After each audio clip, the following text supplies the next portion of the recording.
one of the early things, we did The Expendables. The movie, yeah.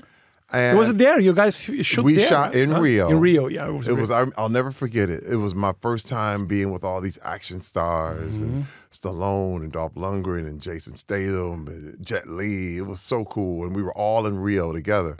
And I remember running on the beach, and people were filming me. Like you could see it on the internet. They were running. I remember I just went for a run on the beach, and I ran into a guy by the name of Elio de la Peña. Yeah, well, Elio de la Peña, it's a good friend. Yes. He's my friend. Elio was like, I'm on TV, I'm an actor. And I was like, oh man. I said, what do you do? He said, I have this show, Casetes and Planetas. And I said, oh. It's so good to see you say that. I know. And I went and I said, wait a minute, man. I said, and I looked at some of the stuff online.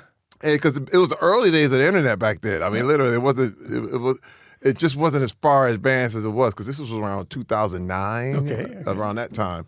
And dude, I said, I would love to come see you do your show.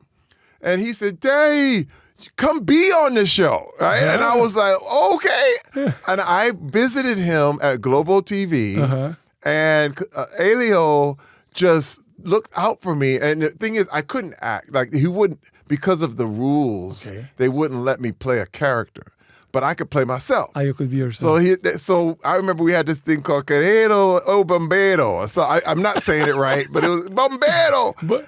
And the fireman. The fireman. Bombero. You said right. Bombero. You said right. And I said, and Elio sat me there. He said, you just stand there and be Terry Crews. And he said, and so Elio's like, I have Terry Crews. He's trying to see you. And I was like, hi, I'm Terry Crews. And I'm yelling at this fireman on the wall, right? And it hit with Brazil. So when people started to see, they're like, wow, this guy's willing to come do our comedy. Yes. I had such a fun day. It was, and listen, and also I had a guide named Tony, who took me all around, Tony Santos. I'll never forget this. He took me all around Brazil.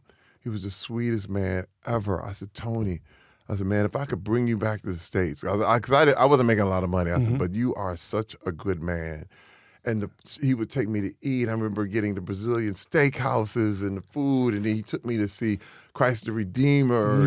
And then I actually went to his house and ate dinner with his wife and his kids.